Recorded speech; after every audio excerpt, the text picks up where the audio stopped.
Shalom saudara sekalian. Shalom, brothers and sisters. Ya, kita bersyukur hari ini kembali ada kesempatan untuk merenungkan firman Tuhan. We are grateful that we have the chance again today to contemplate about God's word. Dan kita akan membaca dari Injil Matius, pasal yang kelima. We are going to read from Matthew chapter 5. Kita membaca ayat ke-43 sampai dengan ayat ke-48. We are going to read from verse 43 until 48. Saya akan membacakan ya beberapa ayat di sini, lalu terus kemudian saya membaca 3 ayat, translator akan membaca 3 ayat berikutnya. Pastor Billy will read 3 verses and I will continue in English. Kamu telah mendengar firman, kasihilah sesamamu manusia dan bencilah musuhmu. Tetapi aku berkata kepadamu, kasihilah musuhmu dan berdoalah bagi mereka yang menganiaya kamu. Karena dengan demikianlah kamu menjadi anak-anak Bapamu yang di sorga, yang menerbitkan matahari bagi orang yang jahat dan orang yang baik, dan menurunkan hujan bagi orang yang benar dan orang yang tidak benar. For if you love those who love you, what reward do you have? Do not even the tax collectors do the same? And if you greet only your brothers, what more are you doing than others? Do not even the Gentiles do the same? You therefore must be perfect as your heavenly Father is perfect. Mari kita masuk dalam doa. Let us pray. Tuhan berkatilah perenungan pada hari ini. Father, bless our contemplation today. Beri kepada kami kerendahan hati untuk bisa menerima firman-Mu. Give us humility to accept your words. Dan kami boleh percaya dan dengan anugerah Tuhan kami boleh menaatinya. That we may believe and also with your grace we may follow it. Kami berdoa supaya Tuhan memberkati baik hamba-Mu yang menguraikan dan juga Ignacio, Saudara Thomas juga yang menerjemahkan. Pray for Pastor Billy as well as the translators. Di dalam nama Tuhan Yesus Kristus kami berdoa. In Jesus' name we pray. Amin. Amen. Saudara, ayat ini kalau saudara membaca itu sebetulnya ada kaitannya dengan Imamat 19 ayat 18 ya. Imamat 19 ayat 18. So this has a connection with Leviticus chapter 19. 19. And we read verse 18 ya. Saya membaca, janganlah engkau menuntut balas dan janganlah menaruh dendam terhadap orang-orang sebangsamu. Melainkan kasihilah sesamamu manusia seperti dirimu sendiri. Akulah Tuhan. You shall not take vengeance or bear a grudge against the sons of your own people, but you shall love your neighbor as yourself. I am the Lord. Ya, saudara, ini tentu saja waktu saudara membaca di kalimat Tuhan Yesus, kok bisa jadi muncul ada bencilah musuhmu itu dari mana gitu ya? So when you hear Jesus' sentence here, where does it appear? Hate your enemies. Karena itu waktu kita membaca bagian ini kita nggak bisa dengan serta-merta melihat kontrasnya seperti kayak Yesus mempersalahkan tulisan di dalam Levitikus 19, tidak. And when we read this, we cannot blame Jesus for the comparison of this in Leviticus. Tapi Yesus sebetulnya sedang defend gitu ya, sedang melakukan pembelaan terhadap makna yang ada di dalam Levitikus 19, yet at the same time juga goes far beyond ya. Jadi dia melampauinya juga gitu. But Jesus was defending the meaning behind what is stated in Leviticus, but not only that, he goes beyond that. Maksudnya ini sangat tergantung dengan bagaimana kita ini menafsir kata neighbor itu ya, kata sesama gitu, seperti yang ada di dalam Levitikus 19 itu artinya apa gitu.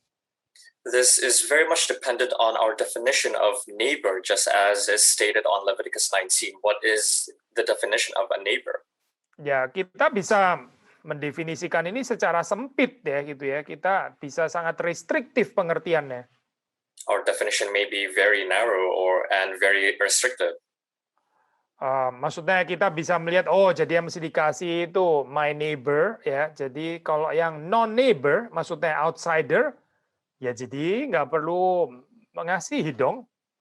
You may define it as, yeah, I only will love my neighbor, therefore my non-neighbors will not get the attention from me. Dari situ terus kemudian muncul interpretasi populer ini ya, hate your enemy, karena saya nggak obliged untuk mengasihi yang non-neighbors tadi. And from that, an interpretation is born where, yeah, you hate your non-neighbors.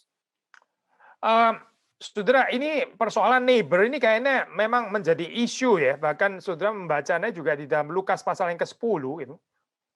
And this becomes an issue. Even you can read it in Luke chapter 10.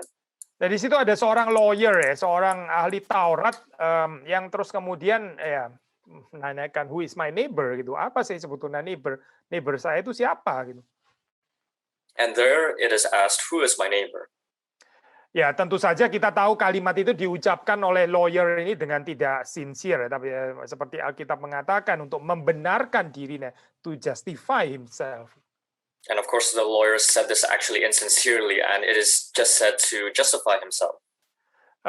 Tetapi yang kita bisa belajar di sini ya, maksudnya inilah keberdosaan manusia yang mendefinisikan dengan semaunya tetangga atau sesama yang perlu dikasih itu siapa. But this just shows us how sinful we are in nature, that we define our neighbor as freely as we want it to be. Ya, dan di sinilah saya apa keindahan atau kepentingan, significance daripada perikop yang kita baca ini. And this is the significance of the topic that we are going to discuss today. Nah, so waktu saudara membaca di situ ajaran atau perintah bahkan ya Yesus Kristus untuk mengasihi musuh, ya ini bisa kedengaran sebagai sesuatu yang apa ya, ini utopia atau bagaimana ya ini? When you hear the commandment of Jesus that said, love your enemies, you may think that it is only idyllic or utopia. Tetapi begini saya, kita mesti mengerti firman Tuhan ya, itu bukan berdasarkan sesuatu yang ya kita anggap itu bisa berfungsi secara pragmatik gitu, baru itu benar, bukan demikian. But the word of God is not to be understood by pragmatic, if it is able to be implemented pragmatically or not. Tetapi firman Tuhan itu dibangun sebagai satu refleksi ya dari karakter Allah sendiri, dan itu yang mau dikejar di sini, yang mau diajarkan di sini. But it is a reflection of God's very own character, and that is what we are going to learn today. Nah, so kalau sudah membaca di dalam ini ya, Matius di dalam khotbah di bukit ini kan ada istilah greater righteousness atau better righteousness ya, keagamaan yang lebih baik daripada orang-orang Farisi ya, atau terjemahan bahasa Inggrisnya pakai istilah better righteousness ya. So in Matthew on the Sermon on the Mount there was stated a better righteousness than those of the Pharisees. Nah, apa artinya greater atau better righteousness ini? And what does these better or greater righteousness mean? Nah, kita bisa membaca kulminasinya di dalam perikop ini ya. Sebelumnya, kalau saudara membaca di dalam bagian-bagian sebelumnya itu ada 6 examples ya, ada contoh-contoh di situ, kasus-kasus gitu yang dibahas, dan ini adalah boleh dibilang summary-nya sebenarnya perikop ini. And this is the culmination of previous verses, verses that has been summarized into one summary. Sekali lagi saya kembali kepada Levitikus 19 tadi ya, yang seolah-olah dengannya Yesus berpolemik seolah-olah. And going back to Leviticus 19, where Jesus was at a polemic, as if Jesus was having a polemic. Ya, tadi kita mengatakan ini berkembang interpretasi ini ya, populer di kalangan orang-orang Yahudi ya. Kalau saya hanya perlu mengasihi sesama saya, my neighbor, ya berarti mereka yang nggak belong to my neighbor, ya saya nggak perlu mengasihinya, alias saya boleh membencinya. And we go back to the interpretation that was born from the Jews, that if a person is not my neighbor, then I don't need to love him. or Nah, her. so di dalam zaman ini ya, zaman apa itu Yesus itu ada namanya Qumran Community, ini kelompok Qumran. So in Jesus' generation, there was this Qumran community. Ya, mereka ini apa satu apa komunitas yang berusaha untuk hidup radikal ya. And they were a community that tried to live radically. Dan ya ada kutipan ini ya dari apa aturan rule Qumran yang berbunyi seperti ini ya. And a rule of the Qumran is like this. Ya, dan saudara bisa mendengarkan ini, saya coba kutip di dalam bahasa Inggris ya. To love all the sons of light and to hate all the sons of darkness. Itu aturan apa, rule apa untuk mengasihi anak-anak terang dan bersamaan dengan itu ya membenci anak-anak kegelapan gitu ya. So, saudara bisa melihat di sini ya mungkin saja ini resepsi populer itu juga berasal dari Qumran rule ini ya. So this popular reception may also originate from this Qumran rule. Ada satu penafsir ini ya, Jörg Jeremias, dia ini penafsir Jerman, dia mencoba untuk bikin apa ini namanya ya, semacam parafrase gitu ya, untuk memudahkan kita lebih mengerti. So a German interpreter tried to paraphrase it for us that we may easily understand it better. Ya, jadi dia menerjemahkan seperti ini. So he translated it like this. You shall love your compatriot, but you need not love your adversary. So kamu harus ya mengasihi ya inilah apa teman sebangsamu gitu ya, tapi musuhmu ya kamu nggak harus mencintainya. Nggak harus mencintai itu ya berarti ya boleh membenci. Nggak harus mencintai itu ya berarti boleh membenci. So when you don't need to love someone, that means that you can hate that someone. Nah di sini kita bisa ya bisa apa ya merekonstruksi itu kira-kira populer resepsi hate your enemies itu datang dari mana gitu. So here we can reconstruct this reception where from where does the term hate your enemy come from? Tetapi kalau kita membaca ya di dalam perintah atau ajaran yang Yesus berikan kepada murid-muridnya. But when we see the teachings that Jesus gave to his disciples, ya ini nggak kalah radikal sebetulnya ya dengan apa ajaran Qumran gitu. Of course, it is not less radical than what the Qumran teaches. Tapi sangat ada beda di sini. Whereas Qumran itu radikalnya adalah radikal memisahkan diri, maksudnya ya bisa dibilang semacam sektarian ya spiritnya. But the Qumran, but it is very different because in the Qumran, it mainly focuses on how you separate yourselves. Tetapi kalau di sini dalam ajaran Yesus justru radikalitasnya itu terletak pada bagaimana kita bahkan mengasihi mereka yang paling jauh gitu ya, bahkan embrace ya mereka yang furthest gitu, yang di tempat yang paling remote ya. But the radicality of Jesus' teachings is how we can even reach out or embrace the people who are even the furthest away from us, even in remote places. Bukan saja kita ini nggak boleh retaliate ya, bukan saja kita ini nggak boleh membalas atau membalas dendam. Not only are we not allowed to take vengeance or retaliate, juga bukan saja kita ini nggak boleh resist, kita ini nggak boleh melawan gitu. And not only should we not be able to resist, tetapi bahkan kita diajak untuk mendoakan ya atau mengharapkan yang baik bagi mereka yang menganiaya kita. But even we are told to even pray for them and also hope for the best for those who persecute us. Nah, sekali lagi, apakah ini sesuatu yang livable ya? Ini sesuatu yang bisa terjadi atau tidak sih sebetulnya ajaran Yesus ini? And when you think of it, is this something livable? Is it something that is able to materialize? Saudara bisa melihatnya di dalam kehidupan Yesus sendiri. And you can witness it in Jesus' own life. Ya, perkataannya di atas kayu salib. His words on the cross. Ya Bapa, ampunilah mereka. Ya, sebab mereka tidak tahu apa yang mereka perbuat. Father, forgive them because they do not know what they are doing. Saudara mungkin mengatakan, ya ini Tuhan Yesus ya, ya Tuhan Yesus. Tapi kita kan manusia ya, kita kan manusia berdosa.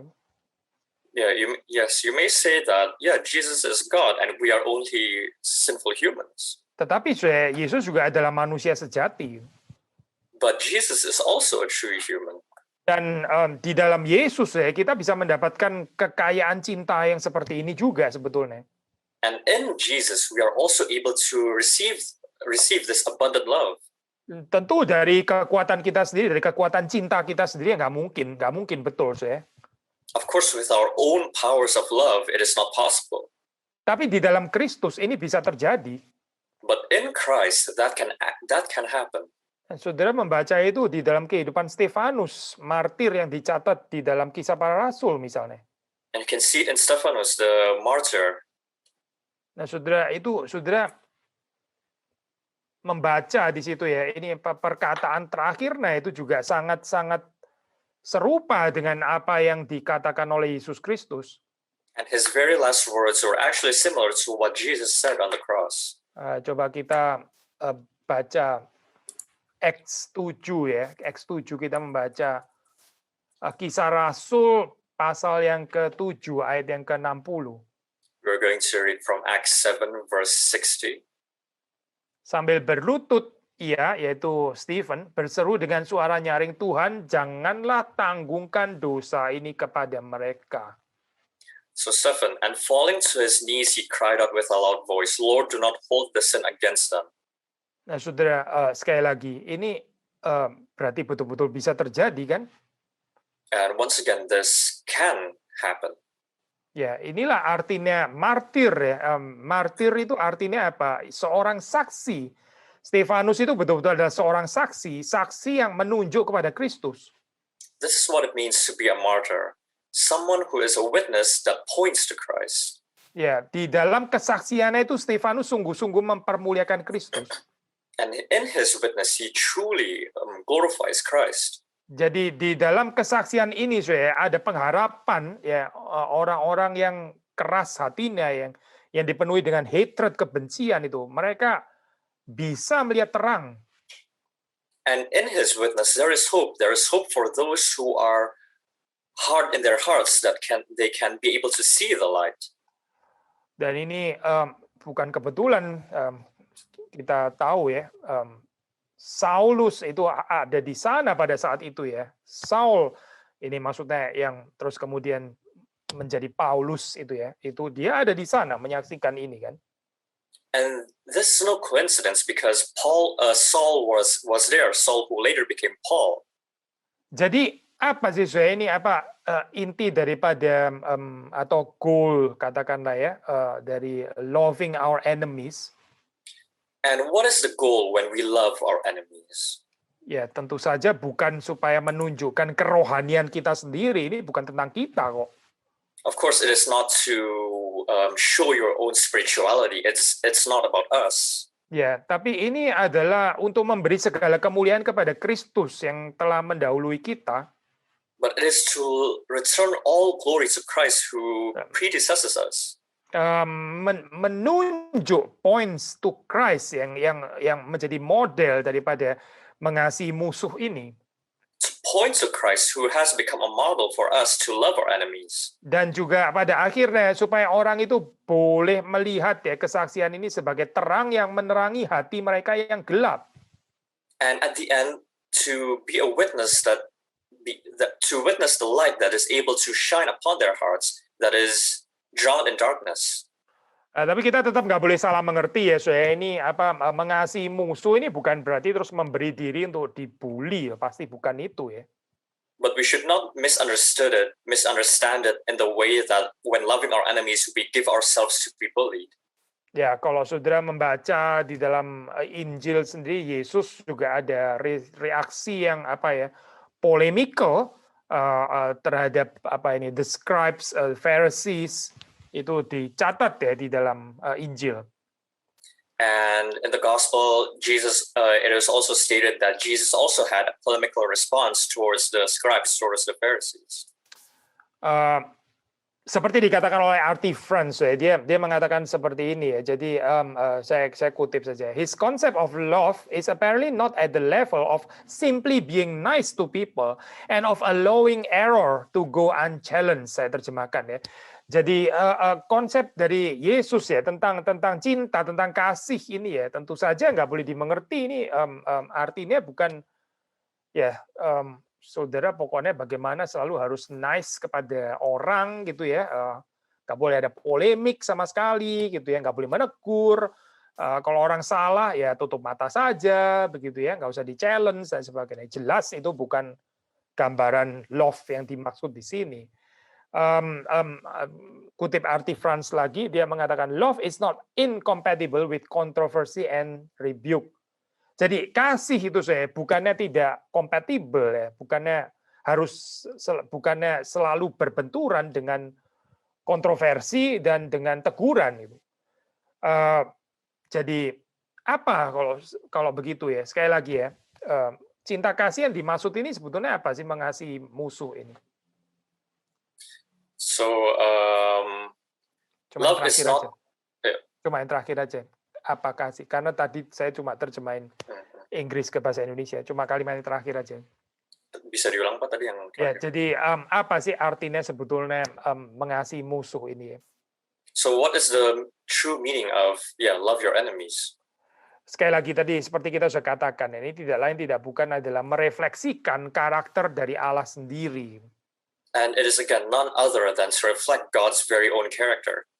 Kalau saudara membaca di dalam ayat yang sebentar balik lagi ke ini ya, ayat yang ke 45 ya, di situ dikatakan kita ini adalah anak-anak Bapa kita yang di sorga. And on back again to the verse 45 where it is stated that we are sons of the Father who is in heaven. Dan Bapa kita yang di sorga itu seperti apa? Yaitu dia menerbitkan matahari bagi orang yang jahat dan orang yang baik. And he is a Father in heaven who makes the sun rise on the evil and on the good as well. Dan menurunkan hujan bagi orang yang benar dan orang yang tidak benar. And sends rain on the just and on the unjust. Jadi saudara melihat di sini kan ini adalah karakter dari Allah sendiri seperti itu. So you see here the very character of God is like that. Maksudnya sederhana, Tuhan tidak hanya memberikan matahari dan hujan kepada orang baik dan benar saja. It is very simple. God doesn't only let the sun rise and send rain to only to the good people. Tetapi dia juga memberikannya kepada orang jahat. Berarti dia memberikannya juga kepada musuh-musuhnya. But he also gives it to the evil. That means the enemies as well. Maka saudara dan saya, kita yang percaya kepada Allah yang seperti ini, kita diundang untuk hidup seperti dia. So when we believe in a God like that, then we are also invited to be like a God like that. So kita waktu membaca bagian ini kita nggak boleh salah mengerti ya, seolah-olah dengan melakukan demikian baru kita layak disebut atau baru kita dijadikan anak-anak Allah. Bukan itu ya maksudnya ya. We should not misinterpret it in a manner where once we do that, then only we become worthy to be called God's sons. Tapi bahwa dalam pengertian status ini sudah diberikan terlebih dahulu di dalam Kristus. Maksudnya status anak-anak Allah ini sudah diberikan terlebih dahulu di dalam Kristus. But it is to be understood that the status of sonship has already been given to us in Christ. Tandanya bahwa ini adalah anak-anak Allah yang sejati, yaitu dia itu dimampukan untuk mengasihi musuh-musuhnya. And one of the signs is that we are able to love the enemies. Ya, atau istilah yang lebih baik itu the mark ya, the mark. The mark. Ya, okay. bukan the sign tapi the mark okay. itu biasanya marks of true Christian gitu. Dan ini comparable saya dengan kalau saudara membaca misalnya di dalam Sabda Bahagia. And this is also comparable to when you read the Beatitudes. Misalnya pasal 5 ayat ke-9 di situ dikatakan berbahagialah orang yang membawa damai karena mereka akan disebut anak-anak Allah. And it is said, blessed are those who are sons of God. Can you repeat that again? Kamu buka aja. Matius 5 ayat 9.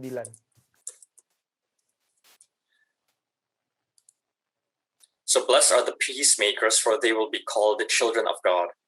Ya, di situ kan dikatakan memang ada kata sambung karena gitu ya. Karena mereka akan disebut anak-anak Allah. Of course, there is a conjunction, for they will be called children of God. Ya, tapi kita nggak boleh mengerti, oh ini orang yang berhasil ya di dalam membawa damai, baru mereka boleh disebut anak-anak Allah. Bukan itu saya artinya. But again, it doesn't mean that they make peace first, then only they are called children of God.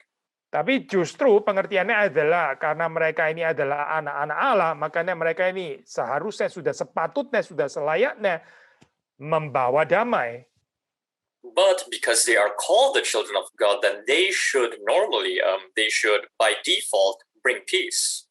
Jadi ini adalah agen tanda ya, the mark of anak-anak Allah yang sejati, yaitu menjadi pembawa damai atau peacemaker.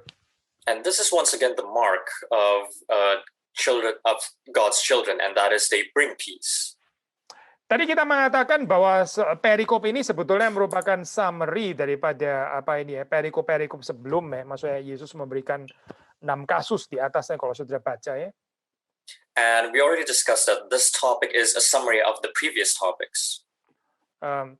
Tapi ini ada summary ya, kita bisa mengatakan seperti itu, yaitu waktu kita membaca ayat yang ke 48 ya. Karena itu haruslah kamu sempurna sama seperti Bapamu yang di sorga adalah sempurna. But to summarize this summary, we can read from the verse 48, and that is, you therefore must be perfect as your heavenly Father is perfect.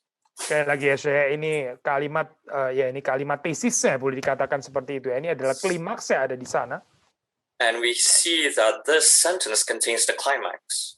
Dan inilah juga sebetulnya arti daripada better righteousness yang sudah dibicarakan sebelumnya. And this is also the definition of the better righteousness that we have already discussed. Yaitu bagaimana kita sebagai orang percaya ini menjadi sempurna ya, sempurna sama seperti Bapa kita yang di sorga yang juga adalah sempurna. And that is how we as believers should also become perfect, just like how our Father in heaven is perfect. Jadi sekali lagi kita melihat di sini bahwa kehidupan daripada para murid ini seharusnya di-inspired ya, diinspirasi bukan berdasarkan kaidah-kaidah atau norma-norma yang ada di dalam masyarakat atau even Jewish society. So here we see that our lives as disciples should not be inspired from the norm that society gives us, or even by the Jews. Ya, by the Jews maksudnya di dalam zaman Yesus waktu dia murid-murid pada zaman itu. So in Jews in the context of Jesus, in Jesus' generation when his disciples were there. Ya, tapi harusnya itu di-inspired oleh karakter Allah sendiri. But it should only be inspired by the character of God itself. Nah, saudara melihat di sepanjang sejarah bukan cuma di Jewish society ya, tapi ini berulang-ulang terus ya. Bagaimana God-given law itu Taurat atau hukum perintah yang diberikan Allah itu seringkali dimodifikasi demikian rupa ya sehingga jadi confirm dengan norma-norma masyarakat yang sudah established. So you see in the course of history in the Jewish society how God has given commandments or the Torah and how humans have altered it so that it has conformed to their personal norms. Ya, hati-hati ini juga kita nggak kebal ya saudara hidup di Eropa waktu kita baca firman Tuhan, waktu kita baca Alkitab, jangan-jangan kita modifikasi juga supaya jadi conform dengan European culture lagi. And we need to be careful because it also can happen to us where we live in Europe, and when we read the Bible, then we can we may have the tendency to modify it to conform to the European culture. Atau orang yang hidup di Asia juga bukan perkecualian, mungkin juga sama waktu baca Taurat, waktu baca firman Tuhan, ternyata diakomodasi demikian, akhirnya itu tidak lain tidak bukan sebetulnya hanya mengajarkan Asian culture gitu. And this can also happen in Asian countries where you read the gospel, you read God's word, then you modify it and you alter it to just show or teach Asian culture. Nah, ini yang terjadi di dalam zaman Yesus kan juga seperti itu ya, dikonfirm dengan norms Jewish society pada saat itu. And this very same thing happened when in Jesus' generation, where it was conformed to their norms. Ya itu tadi saya waktu membaca kasihlah kasihlah sesamamu. Oh, berarti yang bukan sesamaku saya nggak perlu kasihi lah. Berarti kalau musuhku ya sudah pasti saya nggak perlu mengasihi. Nah, orang itu bukan sesamaku gitu ya. Jadi ya bencilah musuhmu. And in the context of loving your neighbor, where they altered it like, yeah, if then people who are not my neighbor, then I do not need to love them. So you see how it has conformed to their own norms. Tapi ya kitab Imamat Levitikus sebetulnya kan nggak mengajarkan itu ya. But the book of Leviticus doesn't teach us that. Jadi waktu Yesus memberikan authoritative interpretation ya atas Torah, apa yang sebetulnya dia lakukan di sini? So when Jesus gave an authoritative representation of the Torah, what does he actually give us? Yaitu dia mengajak itu murid-murid, dia mengajak para pendengar, nah itu untuk melihat ya di balik Taurat itu sebetulnya apa? Yaitu karakter dari Allah sendiri. That he invites the people listening to him to understand that behind all the Torah is God's character itself. Sudah kalau kita nggak mengerti ini ya, waktu kita mendengar firman Tuhan ya, jangan-jangan kita hanya berurusan dengan wejangan-wejangan moral ya, dengan apa ya, merely moral instructions itu, instead of God's own character. And when we understand it wrongly, then we may use the Bible as only a mere teacher of morality, and there is no God's character in that equation at all. Maka waktu kita merenungkan perintah Tuhan ya, Taurat Tuhan, jangan kita tidak melihat karakter Allah di baliknya. And when we contemplate about God's Torah, God's commandment, let us not think about God's character. Dan ya God's character yang ditekankan di dalam ayat yang terakhir ini adalah kesempurnaan di sini ya. And God's character that was emphasized in the last verse is His perfectness. Ini di dalam bahasa Yunani pakai istilah teleios ya, teleios. And the Greek term for that is teleos. Dan ya ini kalau mengambil paralel Hebrew ya, itu Hebrew itu pakai istilah tamim. And the Hebrew term is tamim. Ya, tamim itu kalau diterjemahkan ini bisa artinya itu complete ya, bisa blameless ya, perfect itu artinya. And tamim when translated can become blameless or perfect. Ya, complete. Dan teleos ini saya adalah terjemahan Septuagint ya, terjemahan Septuagint dari kata Hebrew tamim ini. So teleos is the Septuagint translation from tamim. Jadi saudara bisa melihat apa ya ini ya, berhitung spektrum ya gitu ya, range of meanings dari kata ini gitu, perfection. Perfect itu apa artinya? So you can see the range of meaning that the word perfect has. Nah, istilah ini kalau di dalam Perjanjian Baru, saudara bisa membacanya di dalam 1 Korintus pasal 2, ya pasal 14, Filipi ayat 3. And you can in the New Testament, you can encounter this in 1 Corinthians chapter 2, or even in Philippians. Ya, Philippians chapter 3 or 1 Corinthians chapter 14 ya. Nah, di situ Artinya saya ini again bedo hitung spektrumnya itu seputar spiritual maturity ya, kedewasaan rohani di sini artinya. So the range of meaning mostly encapsulates about spiritual maturity. Matius sendiri menggunakan istilah yang sama ini ya, teleos. Ini muncul lagi di dalam 19 ayat 21. Nah, kita mau baca bagian ini, saya. 19 ayat 21. From which book? Matius kan. Matius pakai ini di Injilnya 19:21.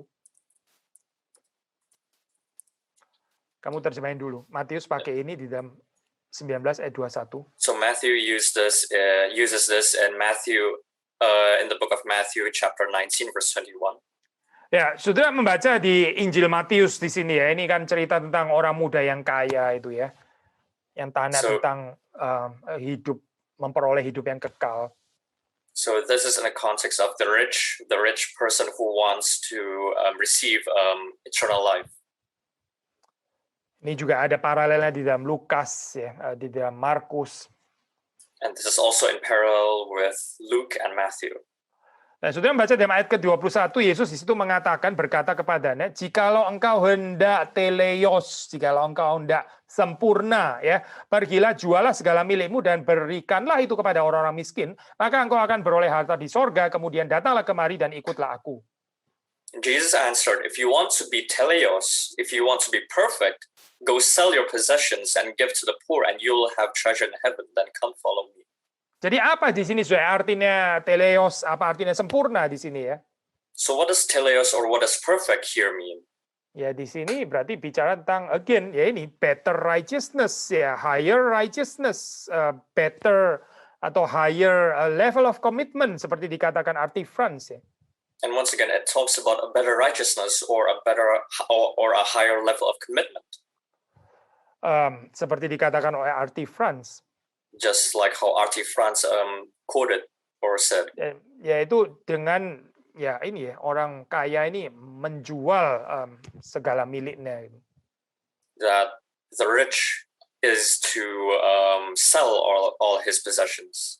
Ya, dan ini kontras dengan ya tanggapan dia ya itu waktu dia menjawab di dalam ayat ke-20 sebelumnya kan dia mengatakan semua itu ya perintah Allah itu telah kuturuti. Semuanya itu telah kuturuti ya dia bilang seperti itu kan di dalam ayat ke-20. And this is in contrast to what his statement is in the verse 20 where he said all these I have kept, what do I still lack? Nah inilah seringkali sikap manusia ya dia merasa telah menuruti perintah Allah itu. And it is in the very nature of us humans, and oftentimes we feel as if we are obedient. Ya, dia merasa telah telah berhasil untuk melakukannya. We feel as if we have successfully done it. Bahkan mungkin juga telah sempurna bahkan ya tanpa mungkin unconsciously gitu mempunyai satu sikap yang seperti itu. And even it may happen unconsciously that we develop this kind of behavior. Nah, ini menarik ya jawaban Yesus kalau saudara membaca di dalam bagian ini ya. Yesus nggak menghina loh, misalnya dengan mengatakan waktu dia bilang semuanya telah kuturuti itu, mana mungkin kamu sudah menuruti semuanya. Yesus nggak menanggapi seperti itu ya, tidak. Jesus did not reprimand him in the sense that he said, it is impossible that you have kept all the commandments. He didn't answer it like that. Ya, Yesus juga nggak mengatakan, kamu liar, kamu ini pembohong, ya, self-righteous dan sebagainya. Juga nggak muncul saya di sini, tidak loh. Jesus didn't also expose him that he was a liar. Tetapi yang muncul di sini adalah kalimat ini, jikalau engkau hendak sempurna, jikalau engkau hendak sempurna. But Jesus answered, if you want to be perfect. Jadi sederhana ya saya. Ini apa yang dinyatakan yaitu bahwa orang muda yang kaya ini memang belum sempurna. And it's very simple because what Jesus meant here is that the rich person wasn't perfect. Ya. Lalu apa itu artinya sempurna di sini ya? And what does perfect here mean? Ya sekali lagi saya ya melihat ya, mengerti, mengenal God's own character. And again, it is to know, to understand God's own character. Kadang saya waktu kita di dalam kehidupan ini ya, siapa sih di dalam kehidupan ini yang nggak pernah berkorban? Ya, kita sedikit banyak pernah lah saya berkorban gitu. And in this life, who has never sacrificed themselves? Of course, we have done it once or twice. Ya, kita juga pasti, saya percaya saudara pasti juga pernah mencintai. Masa nggak pernah mencintai sama sekali sih? Pasti pernah dong. Of course, I also believe that you have loved someone before. It is impossible for you not to not love someone. Tapi begini loh saya, di dalam pengorbanan kita, di dalam cinta kita, ya itu kita seringkali merasa cukup gitu. But sometimes in our sacrifice, in our love, sometimes we feel enough, as if we are enough. Padahal waktu kita diperhadapkan dengan tuntutan hukum Allah, ya kita sebelumnya belum mengerti itu apa artinya kasih Allah yang sesungguhnya. But when we are faced with God's Torah, God's commandments, then we are shown that we do not understand what love actually is. Kita ini sulit sekali saya mengasihi orang yang melukai kita misalnya ya. Let's say, for example, it is hard for us, it is difficult for us to love someone who has already hurt us before.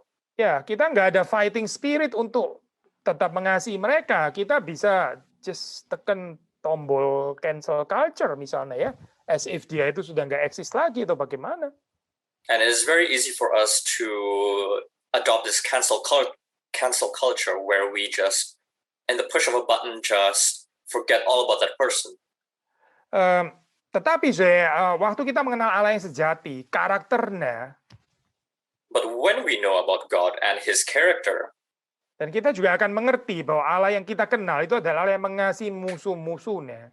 then we are able to understand that the God that we know loves His enemies as well. Nah, saudara jangan pikir Allah nggak punya perasaan deh. Maksudnya Allah nggak mungkin terluka atau apa. Saudara jangan pikir seperti itu. Do not think that God has no feelings at all. Do not think that God cannot be hurt. Allah itu bukan batu, saudara. God is not a rock. Ya, kalau saudara membaca di dalam Alkitab gambaran tentang pribadi ketiga, Roh Kudus misalnya jelas dikatakan dia bisa didukakan, dia can be grieved, can be quenched, bahkan di situ ditulis. And it is stated also in the Bible that the third person of God, the Holy Spirit, can be grieved and also can be quenched. Ya, Allah bukan nggak bisa berduka loh. God cannot be grieved. God cannot grieve, cannot not grieve. Ya, benar susah ya kalimatnya. Allah bukan tidak bisa berduka. Maksudnya Allah ya bisa berduka juga gitu ya. That means God can grieve. Saudara dan saya nggak ada excuse di sini gitu. And you and I have no excuse here at all. Ya, tapi ya dengan melihat kesempurnaan karakter Allah ini ya, kita bisa dibangun iman kita, cinta kasih kita untuk bertumbuh semakin dewasa, spiritual maturity, teleos itu tadi ya, sempurna. But when we see God's perfectness, then we are able to grow, we are able to develop, to have the spiritual maturity, and that is teleos. Di dalam hal ini kita bisa mengatakan ya seperti yang dicatat ini ya waktu Yesus berbicara dengan Yohanes ya waktu dia mau dibaptis itu. We pray that when we may be able to learn like when Jesus talked to John the Baptist. Yaitu waktu dia mau dibaptis, waktu Yesus mau dibaptis oleh Yohanes. That when he was about to be baptized by John. Dia mengatakan biarlah ini semua terjadi to fulfill all righteousness. Jadi Yesus itu datang untuk menggenapkan Taurat, menggenapkan semua righteousness. Where he said that this happened to fulfill all righteousness, to fulfill the Torah. Bagaimana sekali lagi Yesus fulfill ini ya? Bagaimana Yesus menggenapi righteousness ini? And once again, how does Jesus fulfill this righteousness? Ya, selain dia sendiri fulfill righteousness, dia menyatakan kesempurnaan righteousness-nya sampai mati di atas kayu salib ya, dan itu diberikannya kepada kita.